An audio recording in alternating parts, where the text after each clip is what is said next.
Good morning, Las Vegas. You are listening to KLYNLP. Let's welcome our Facebook and our YouTube channel people out there. Let you know that 33 degrees is our current temperature. We have, a 1 mile an hour breeze. We might as well say we do not have much in the way of the wind department, but humidity is at 36% and barometric pressure is 30.06 inches. And we're getting ready to continue in the 31st chapter of the book of Numbers. Now, yesterday we had to cut off early, as some of you know, and that's just the way it is. Okay, I want to bring attention. Is that proper? I want to bring your attention. Okay, Troch. I want to bring your attention to a program that we're having here at 12 o'clock noon and at 6 o'clock this evening. One of our daily programs is the Strang Report. On today's program, Cisco, very, very pleased with a program that he picked out from 2019, I think it was, when Stephen Strang had a woman come in and talk about how dangerous Halloween can be for Christians, especially for your family. So I'm going to leave that on you. If you're not sure, well, maybe if you are on Facebook, let me see if I can go there real quick. If you're on Facebook or on YouTube and you can't listen to KLY, there is a Strang Report called "The Dark Spirits Behind Halloween" with Kathy DeGraw. So something that I'm going to throw out there. And I was listening to it and I said, oh, she could have gotten a little bit stronger on her opinions there, but we won't. We'll just leave it at that. Anyway, let's go into the scriptures this morning. Let me bring up the Bible on our screen, and then I'll share it with you. We're back with full video capabilities here at KLYN and our live stream.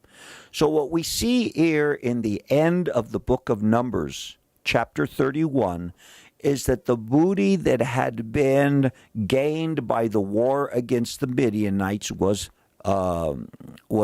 divided amongst the congregation. Verse 27, it says, "Divide the plunder into two parts between those who took part in the war and who went out to the battle, and the congregation." So remember, we had picked 1,000 from every tribe. 12,000 went out against the Moabites and defeated them. And when they came back with people, families that killed all the fighting men. And they came back with families, and then Moses had to even separate that out a little bit. But it came out with cattle, they came out with sheep, they came out with gold, they came out with all kinds of stuff. And what we do is we bring the plunder in, and from the plunder, it's divided into two parts. You know, this kind of reminds me, and this is what, people have a hard time when you start talking about religion and money. Okay, they have a hard part. But let me give you another example. Another example is that one time, David and his fighting men who were in their wilderness, because David had his own wilderness experience after Saul chased him out of the capital, and him and his fighting men were in the wilderness. And one time they come back to their camp and find out that the Amalekites had come while they were gone and cleaned them out completely, taken their families, taken their possessions, everything that they had. And the fighting men blamed David. They said, "It's your fault, man. You know, it's your fault. Here we are following you, and you have to." So they went out, and when they went out against the Amalekites, and not many of them could not go out because they had been out for days, and when they came back, many of them were tired. But David says, "Those of you guys who want to go with me, we're going to go against the Amalekites. We're going to get our stuff back." So those that went with David defeated the Amalekites and brought everything back that the Amalekites had stole, plus they plundered the Amalekites at the same time, so they come back with more than what was taken from them. When they get back to the camp, David says, okay, now let's split it up amongst the whole congregation. And some of the fighting men says, well, these guys that didn't go, why are they going to get it? Because he says those who stayed behind and guarded the camp are going to get just as much as a portion as those who went out with me against the Amalekites. This is about the same thing here, and I think this is where David gets this ability and this prescription from the Scriptures to divide up. So they come back with the plunder from the Midianites. Half of it goes to the 12,000 fighting men. The other half goes to all the congregation. Levy a tribute for the Lord on the men of war who went out to battle. One of every 500 of the persons, the cattle, the sheep, the dung. Take it from their half and give it to Eleazar the priest and the heave offering to the Lord. So they were going to come in, they're going to split it in two. The 12,000 warriors were going to get half of the part. The rest of the congregation was going to get it. But the men who went out to war, now that they had to pay their tribute to the Lord out of what they had gained, and this was going to be for the Levites. They were going to come and they were going to bring it to Eleazar the priest as a heave offering. And you say, well, the Levites didn't go. I mean, it was everybody else that went, but the Levites didn't go. They were the intercessors. They're out there praying for the warriors where they're going, so they're going to get their part too. Everybody's going to enjoy the spoils of war. The whole congregation is.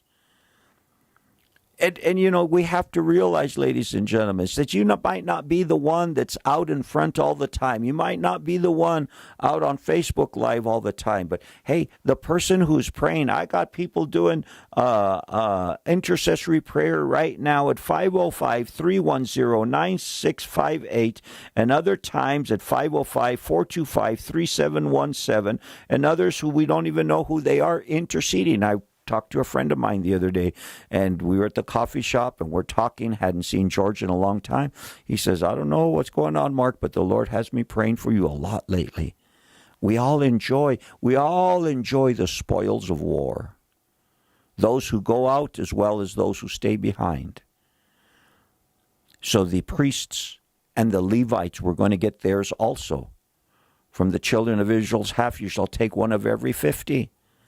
So Moses and Eleazar the priest did as the Lord had commanded. The booty remaining from the plunder which the men had war have taken was 675,000 sheep, 72,000 cattle, 61,000 donkeys, and 32,000 persons of all women who had not known a man intimately.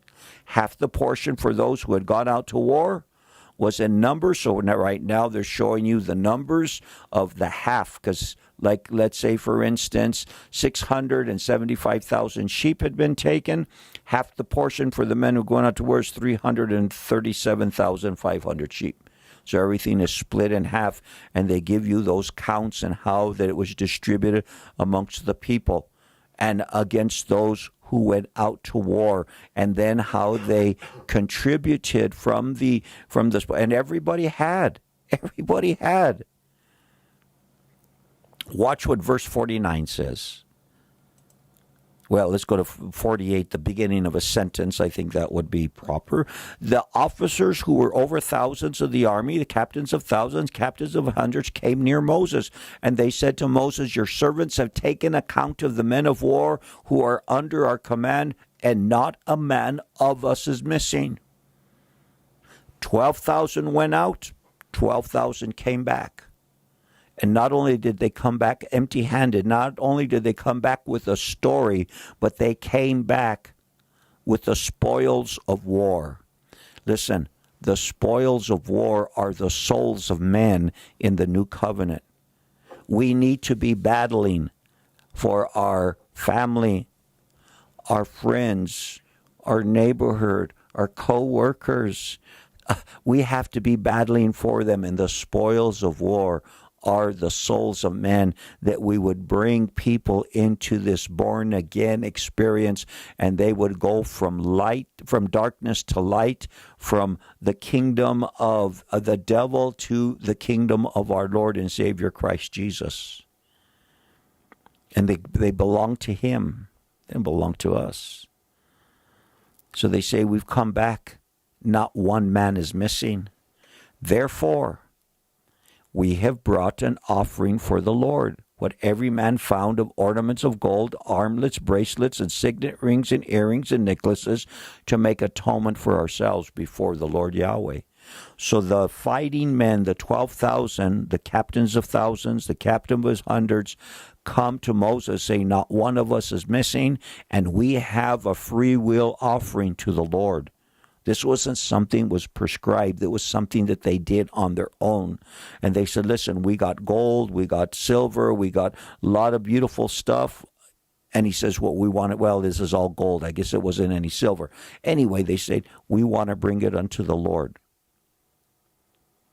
So Moses and Eleazar the priest received the gold from them, all the fashion ornaments, and all the gold of their offering that they offered to the Lord from the captains of thousands, captains of hundreds, 16,750 shekels.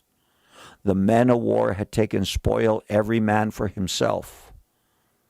And Moses and Eleazar the priest received the gold from the captains of thousands and of hundreds, brought it into the tabernacle of meeting as a memorial for the children of Israel before the Lord. So Eleazar, the high priest, the son of Aaron, who had passed away, and his uncle Moses, who was the pastor of the congregation, they received the offering of gold from the captains. And what they do is, and I would guess that they didn't just, maybe they did keep it as it was, as the jewelry, or I would have guessed that they probably would have melted it down. And they took it into the tabernacle of meeting. And it was going to be a memorial. Many, many, many times we are going to see in the history, we have already seen since the book of Genesis, memorials that have been made. These stops along the way that show this, that God had been with them. This is going to be one more time. There was going to be a hunk of gold or a box full of jewelry or something somewhere around the tabernacle that people were going to see, and they were going to say, well, why what was this all about, and why is it just there? Oh, I'm glad you asked that question. And they would go and they would tell him the story of the time that the 12,000 went out against the Moabites to take revenge for what they had done to them. And if God could do it through a people of faith in the time of Moses and Eleazar, he could have done it in the time of David. He could have done it in the time of Jeremiah. He could do it now in our time today. Let's flip the page and let's go to another interesting story in the 32nd chapter of the book of Numbers. Now, the children of Reuben and the children of Gad had a very great multitude of livestock. Well, where did they get the livestock from? First of all, they brought it from Egypt with them. You can't tell me that these livestock weren't multiplying in the wilderness under the blessing hand of God, even though that they were offering sacrifices to God. And then in the spoils of war, like just now that we've gone against the Moabites, we have more livestock. So these two tribes, Reuben and Gad, had a very great multitude of livestock. And when they saw the land of Jazer and the land of Gilead, that indeed the region was a place for livestock, the children of Gad and the children of Reuben came and spoke to Moses, to Eleazar the priest, and to the leaders of the congregation, saying, Adaroth, Dibon, Jazer, Nimrah, Heshbon, Shebam, Nebo, and beyond, the country which the Lord defeated before the congregation of Israel is a land for livestock, and your servants have livestock. Therefore they said, if we have found favor in your sight, let this land be given to your servants as a possession. Do not take us over the Jordan. So here's what's going on. It's going to cause some problems, and it's going to be problematic in different generations to come. And they're going to have to keep settling this point over and over again. So what Reuben and Gad says is, listen, we're over here and we've defeated all these people on the east side of the Jordan, and this is good land. Why don't you give us this land as our inheritance? We don't have to go over there. That means there's going to be more room for you people on the other side of the Jordan, and we'll take over here on the east side of the Jordan. And it's going to cause a problem. People are, well, what are you guys? Is this rebellion? Is this that Reuben and Gad are rebellion? You say, we got ours already. You guys have to get your own on when you get over there. But we're going to stay on this side. We'll find out more after our weather report coming up in about 4 minutes. There is a fountain filled with blood drawn from Emmanuel's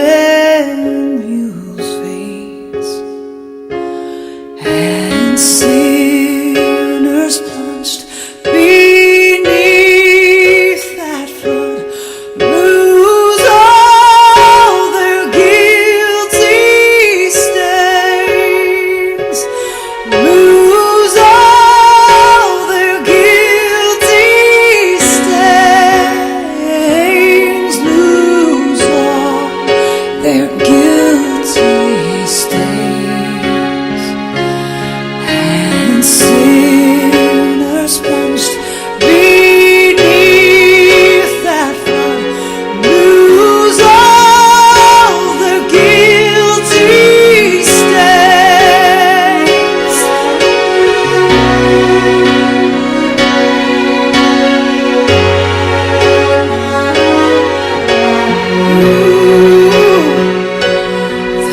The dying thief rejoiced to see that fountain in his day,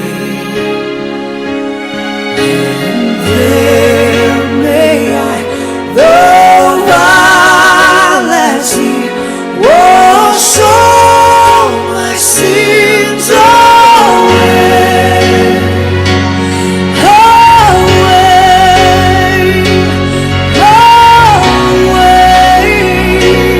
wash all my sins away.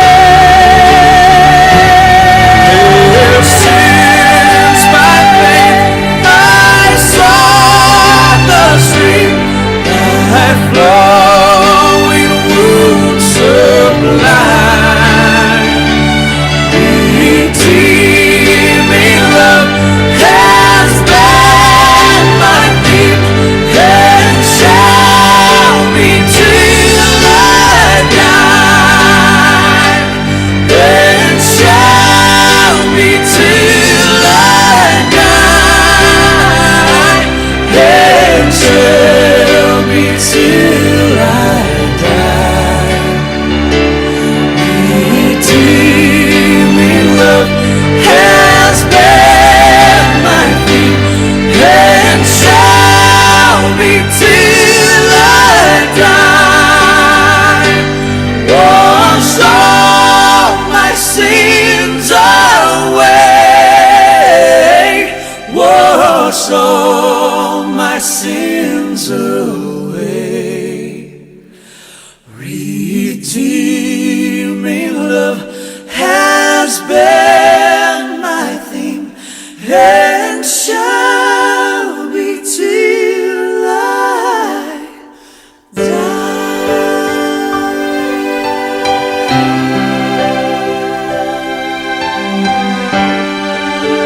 30 minutes the singing There Is a Fountain, taking us up to weather for this hour. We want to have another weather report till 8:30, so listen up. Sunny today, high around 67 with south-southeast wind at 13 miles per hour. Tomorrow, sunny, high around 73, north-northwest wind 5 to 10, and then on Sunday, cooling off to 60 degrees as a high with partly cloudy skies and north wind 4 to 13 miles per hour. That is your updated weather report. I want to get back into this story. There's a lot here, and I don't know if we're going to have enough time to cover it all. So here's the situation. We have defeated in the wilderness all of these tribes that are living on the east side of the Jordan. Let me see if I can bring up a map. And I was going to do this. Okay, this will work. Okay, if you look at the map that's on there, maybe I can extend it a little bit. That's too much, little bit. Always have a trouble. Anyway, the Jordan River runs between the Sea of Galilee and the Dead Sea. So if you see the two bodies of water here, they are connected by the Jordan River.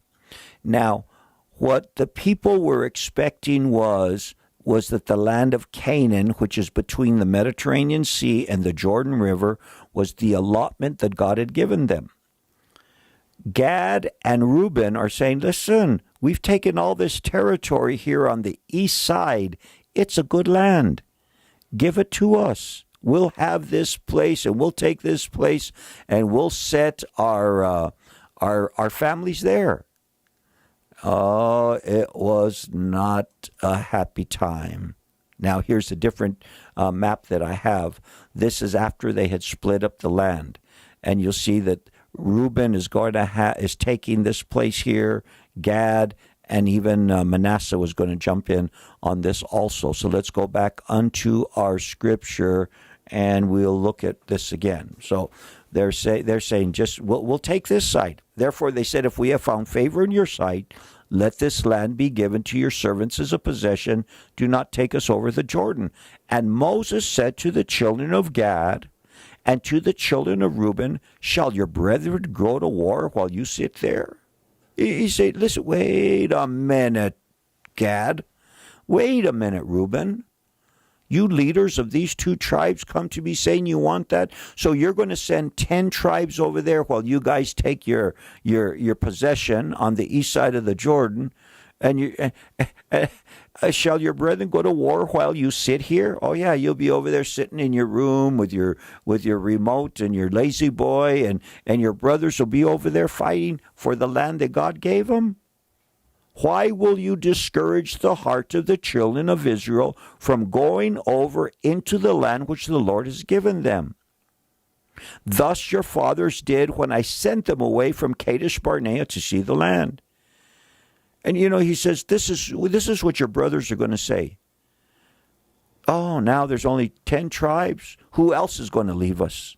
He says, this is reminding me of when we went to Kadesh Barnea and we sent the 12 spies in, and 10 of them came back with a bad report.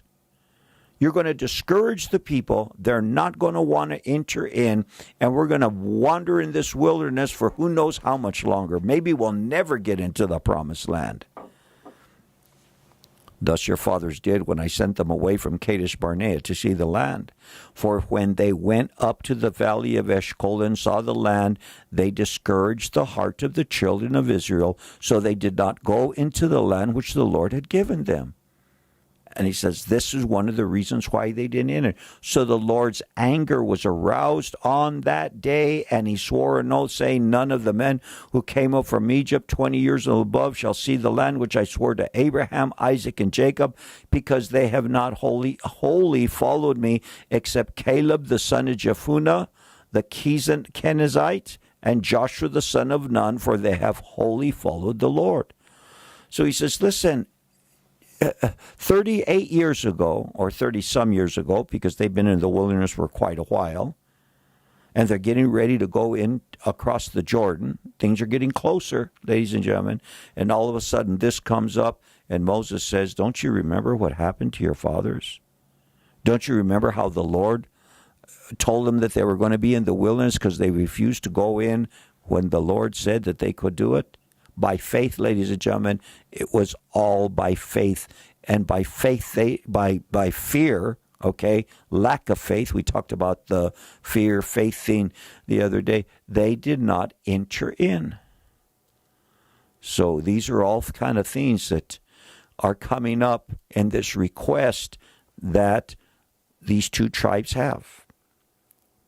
So the Lord's anger was aroused against Israel, and he made them wander in the wilderness for 40 years, until all the generation had done evil in the sight of the Lord Yahweh was done. And look, you have risen in your father's place a brood of sinful men to increase still more the fierce anger of the Lord against Israel. Now, if you looked at the title on my YouTube or Facebook page that we have for today's teaching, I said, well, let's not jump to conclusions. Is there rebellion? Are these guys rebelling against? And before, no. Let's not jump to conclusions. Let's play this thing out a little bit. How many times do we presume that we know what's going on in a situation, or we think we know what's going on in the heart of a man or a woman? And then we figure out later, well, maybe. For look, you have risen in your father's place a brood of sinful men. See, what Moses is saying, it says, you guys are just like your dads. For if you turn away from following him, verse 15, he will once again leave them in the wilderness, and you will destroy the people. Then they came near to him. So now what happens is that Gad and Reuben, instead of separating away, they come closer to Moses. And I'm sure there's no guns in their belt. There's no swords in their hand. They come with their hands in their pocket, and they say, we will build sheepfolds here for our livestock in cities and our little ones. But we ourselves will be armed, ready to go before the children of Israel until we have brought them to their place, and our little ones will dwell in the fortified cities because of the inhabitants of the land. And Gad and Reuben say, wait a minute, Moses, wait a minute. We're going to go with you guys. Our warriors are going to go over. What we want to do is that we want to settle our children, our wives, our livestock, our possessions here in this good land that we see. Well, you have to realize that if the Jordan, was flowing between those two bodies of water, that the land was probably just as fertile on the west side as it was on the east side. And that's what Reuben and Gad were seeing, is how fertile it was and how good of a land it was for their livestock and their families. But they said, we'll go over and we're going to fight with you, and we will not come back until we have brought them to their place. Our families will be here, and we'll send our warriors out to fight. So it'll be 12 tribes that will go into the land. 12 tribes of fighting men that will go into the land. Verse 17 again. We ourselves will be armed, ready to go before the children of Israel until we have brought them into our place, and our little ones will dwell in the fortified cities because of the inhabitants of the land. We will not return to our homes until every one of the children of Israel have received his inheritance. So now what we do is we begin to develop an understanding of the heart of Reuben and Gad in their request. And it was not to separate it away.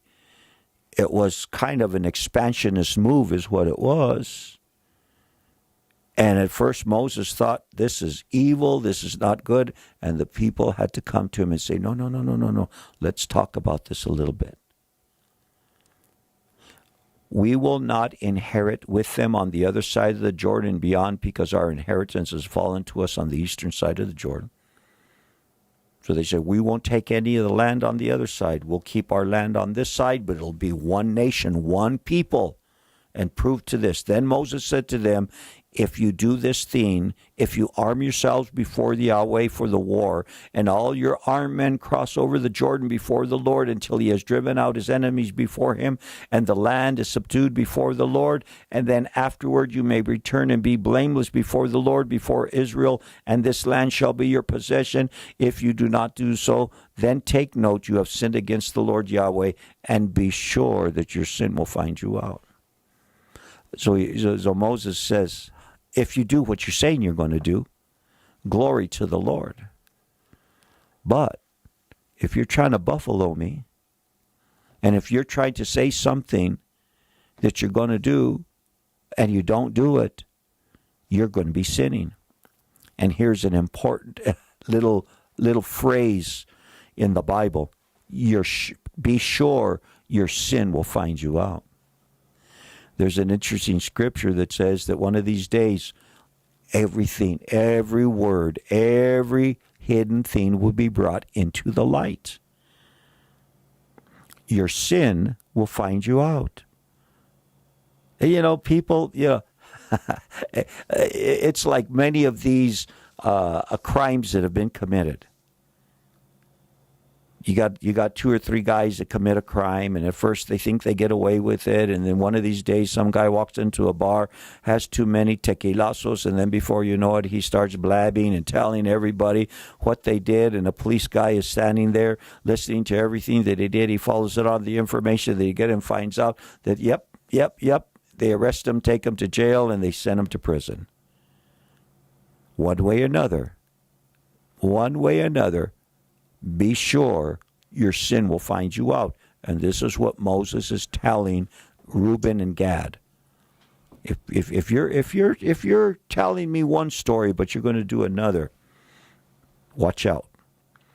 Build cities for your little ones and folds for your sheep, and do what is proceeded out of your mouth. So Moses says, go on, do it. Let's do it. Now I'm listening to this. And if you do what you say, he says, let's go for it. Let's build cities for your little ones, folds for your sheep, and do what is proceeded out of your mouth. And the children of Gad and the children of Reuben spoke to Moses, saying, your servants will do as my Lord commands. So they said, that's what we want to do. Moses is on board with it, and we're ready to go. Our little ones, our wives, our flocks, and all our livestock will be there in the cities of Gilead. But your servants will cross over, every man armed for war, before the Lord to battle, just as my Lord says. So they are, restating their position. Sometimes you want to make sure is that when you have something important like this, is that you bring your request, you work through the misconceptions that are out over there, and then you restate. Okay, we said this is what we are going to do. You had a little problem with it, but let's restate what our purpose was. We're going to keep our little ones, our wives, our flocks, but we're going to cross over before war, just like we have told you to. So Moses gave command concerning them to Eleazar the priest, to Joshua the son of Nun, and to the chief fathers of the tribes of the children of Israel. So what Moses does is Moses calls the high priest, and he calls his assistant Joshua, and he calls the chiefs of all the tribes and say, listen, this is what Gad and Reuben want to do, and this is what is going to happen. This is the way it's going to happen. And Moses said to them, if the children of Gad and the children of Reuben cross over the Jordan with you, every man armed for battle before the Lord, and the land is subdued before you, then you shall give them the land of Gilead as a possession. But if they do not cross over armed with you, they shall have possessions among you in the land of Canaan. Now, this is what Moses is saying. If they go and they do what they said they're going to do, they're going to have land on the east. If they don't do it, you guys are going to be responsible for bringing them over into the west side of the Jordan and make sure that they have possession of the land. We're not splitting them out. We're not saying, okay, you guys didn't come over. No, you say now you have to come over. If they do not cross over armed with you, they shall have possessions among you in the land of Canaan. And what Moses was going to do is that he was going to make them swear a holy oath. Then the children of Gad and the children of Reuben answered, saying, as the Lord has said to your servants, we will do. We will cross over. Fifth time. This is the fifth time. Yes, we will cross over armed before the Lord into the land of Canaan. Okay? The Lord is our witness. Yahweh is our witness. We will cross over before Yahweh into the land of Canaan. But the possession of our inheritance shall remain with us on this side of the Jordan. So Moses gave to the children of Gad and to the children of Reuben and to the half-tribe of Manasseh, the son of Joseph, the kingdom of Sihon, the king of the Amorites, and the kingdom of Og, king of Bashan, the land with its cities within its borders, and the cities surrounding the country. Now let's go to our map one more time, and then we'll talk about this a little bit more. So there we see the Jordan River in between Sea of Galilee and the Dead Sea. We see Manasseh's portion was going to be there. Gad's portion was going to be here. And Reuben's portion was going to be here.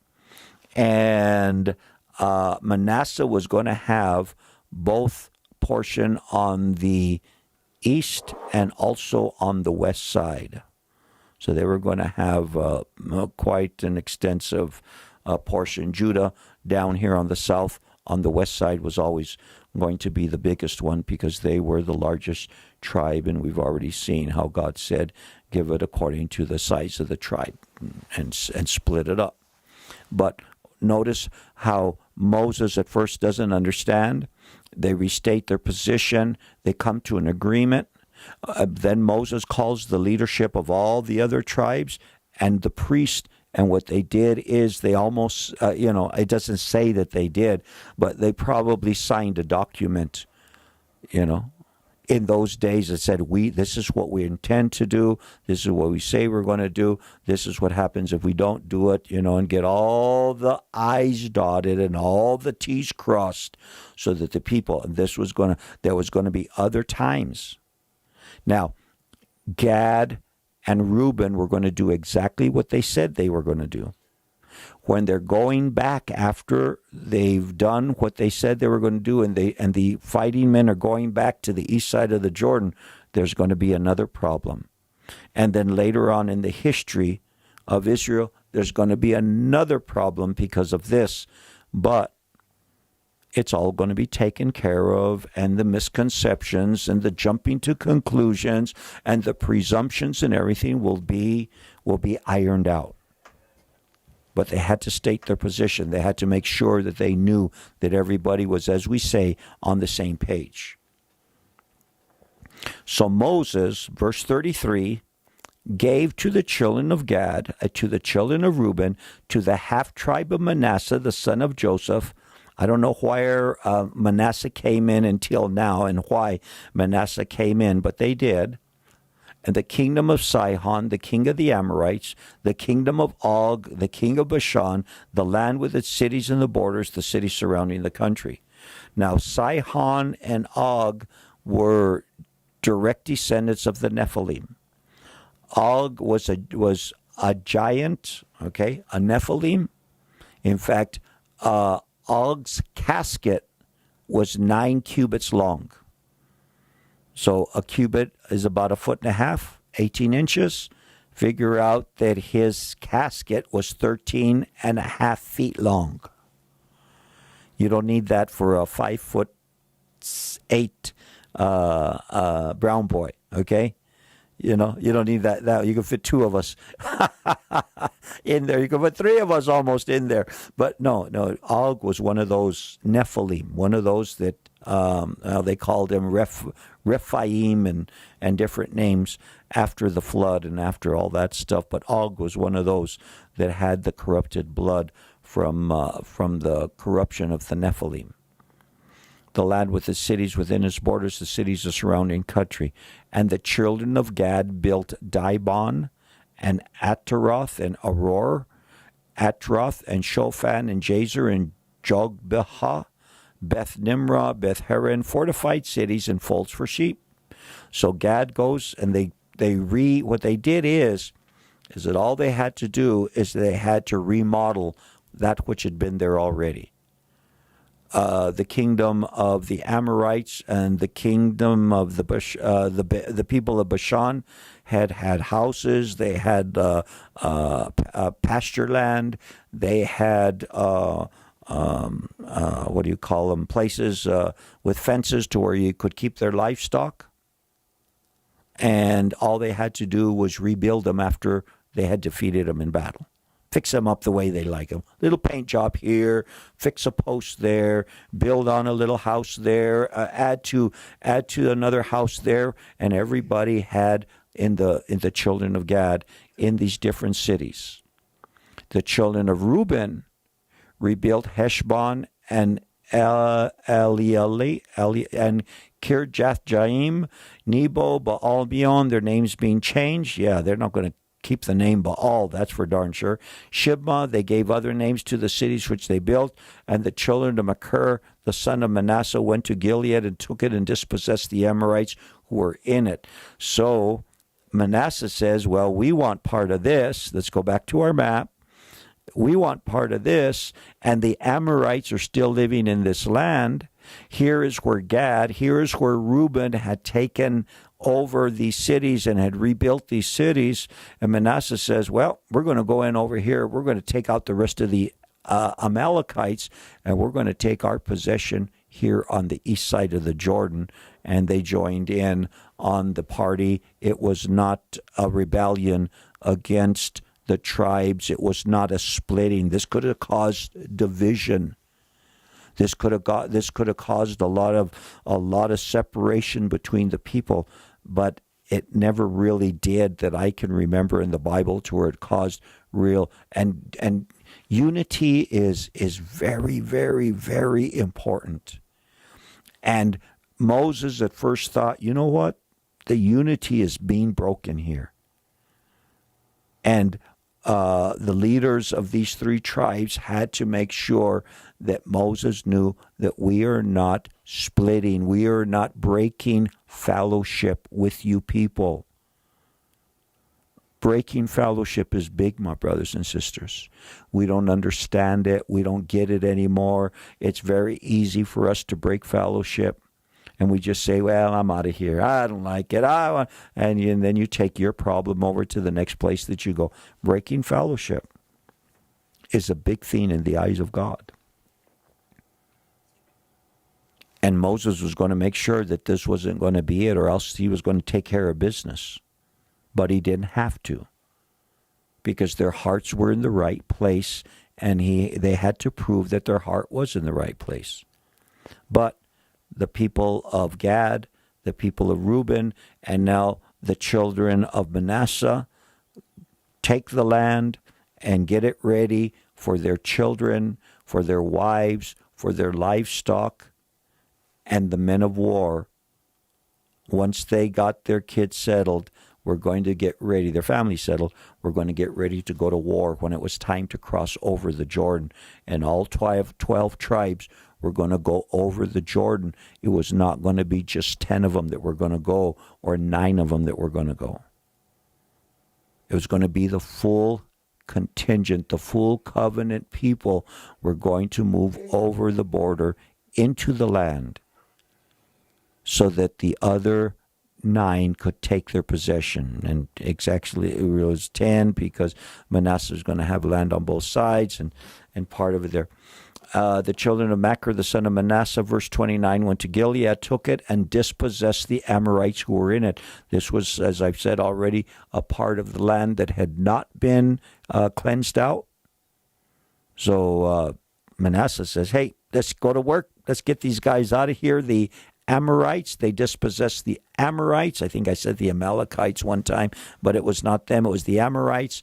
They got them. Took them out of their land, and they took possession of it and fixed it up for their families. So Moses gave Gilead to Machir, the son of Manasseh, and he dwelt in it. Also Jair, the son of Manasseh, went and took its small towns and called them Havoth Jair. Then Nobah went and took Kenath and its villages, and he called it Nobah after his own name. So these guys are taking the land, and as they're taking their land, they are renaming and restoring these lands and getting their wives and their children and their livestock settled, still knowing that the war is not over. In fact, the real war has not even begun. There's still going to be a lot of battle that's going on, and warfare is part of it. We have to realize that warfare is part of it. On Monday's program, everything working according to plan. If it does, we're going to be in the 33rd chapter of the book of Numbers. And the interesting part of the 33rd chapter of Numbers is that they're going to recount the history of Israel all the way from the time that they left Egypt to where they get up to where they are now, getting ready to enter into the promised land. What that means is many of the details that were, and not all of it, what they're going to do is they could say they went from here to there, from there to here, from here to there, from there to here, and at least so you can begin to follow the route of Israel as they wandered in the wilderness for that extra 38 years. Okay, 2 years up into Kadesh, and then they refused to go in according to God's command, and for 38 years they wandered in the wilderness, and that's part of what's going on over here. I think it's time to sign out for today. Of course, it is Friday, so we have an abbreviated class for today, and we will be back on Monday at 6 o'clock in the